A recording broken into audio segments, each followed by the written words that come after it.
Last time I told you guys about Victor Silas, a character that single-handedly caused a TPK and killed my group's first campaign.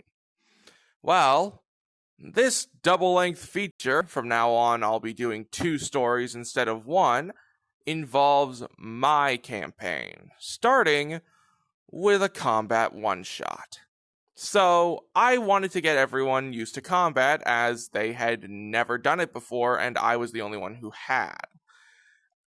Well, that didn't exactly go as planned. It went flawlessly. They figured out combat pretty well, but I kind of added a character that I wasn't intending on adding into my campaign. Here's what happened.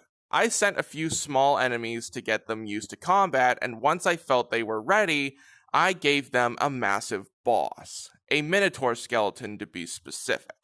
Now, Minotaur skeletons have 68 HP. Gwendolyn thought it would be funny if he suggested that it be 69 HP, because funny sex number, right? Well, my bitch-ass brain decided, yeah, let's do something funny with this.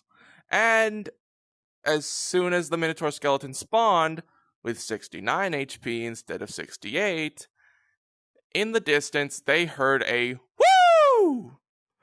And Lapis decided to turn around and see what was making the noise. To which they saw a very colorful, very party-loving skeleton. A skeleton that would end up becoming a major character for our group. This skeleton goes by the name of Calibri now, but at the time, she was nameless, genderless. She was not supposed to appear in my campaign at all. She helped the two beat the Minotaur, which I added a little bit of homebrew and made it a robot skeleton, essentially, with its own little weird mechanics to try and make it so that you couldn't just bing, bang, boom, take it out. It annoyed my players a little bit because what you had to do is you had to take its giant axe and push a button on the handle. That would disable its natural shields and allow you to finish it off. Any other hit past its HP would result in it just being stopped at 1. Similar to Pokemon Sturdy, but until you figure out how to stop it. I haven't implemented something like that since, but I might want to try doing that again with a bit simpler of an idea. Anyway, when the campaign was over, Calibri got swept up by a cloud, as well as Gwendolyn and Lapis. Which leads into the actual campaign, which took place on a floating island known as the Ganlothian Isle. This had a bunch of different things involving a bunch of different stories. It had a village with a castle next to it, a forest right next to that. Next to that were some mountains. Across from that was a wooden platform containing a mirror, a giant-ass mirror, I'll get back to that, and a lake surrounded by wooden stakes. I directed my players towards the castle and the village, to which they found no inhabitants. They checked some of the houses to find that the village used to be inhabited, but isn't anymore. Well, their next thought was to go to the castle, so I directed them towards there. Had them do a perception check. Gwendolyn, by the way, had massive-ass passive perception! I swear that was a mid-max character, but I didn't complain. Lapis failed the check, but Gwendolyn succeeded. This was before we added the rule that Gwendolyn's player can roll, but he can only add passive perception if he rolls a 1.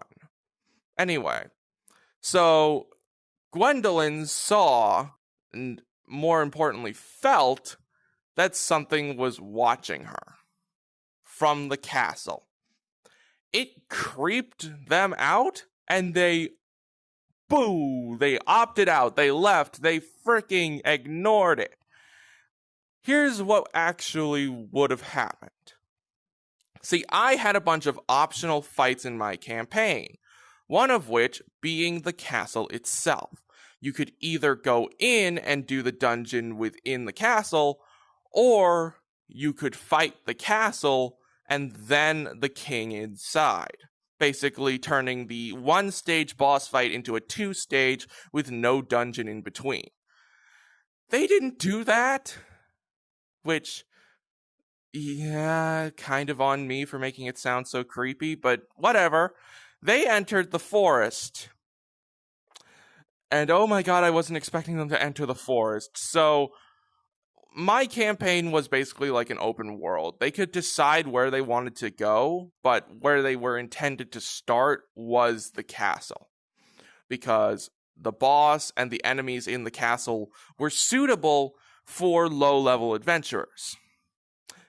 They were low-level adventurers entering a very high-level dungeon because they got freaked out by my descriptions. So they made it through the dungeon pretty easily. I had this section full of sticks. So basically, if you step on a stick, you cause a massive, massive battle, which would have more than likely killed them if Gwendolyn hadn't died against the boss of the freaking dungeon. So this is just a whole thing. So they're fighting this giant-ass tree. I'd give more context, but it doesn't really make a lot of sense even with it. So the two of them are fighting a tree. It's punching them, throwing rocks, and one rock, which a rock for the tree is a boulder for the other two, he chucks it at Gwendolyn and she dies. Just straight up dies. Like, not even a joke. Luckily, I had Lapis find a few, what I made, revive potatoes in the forest, which was then used to revive Gwendolyn, because I refuse to let someone just, like, drastically change characters unless it's perfect for the story. Or, like... Anyway, so I eventually tell them what was supposed to happen, and they were just like, oh shit, we basically derailed the start of your campaign, didn't we? It was funny. It was funny, but at the same time, they really weren't supposed to enter the forest until after the castle. It's like they were supposed to start at the castle, and then they were able to go wherever they wanted. But I kind of screwed the pooch on that one. And inside the castle is an entirely different story.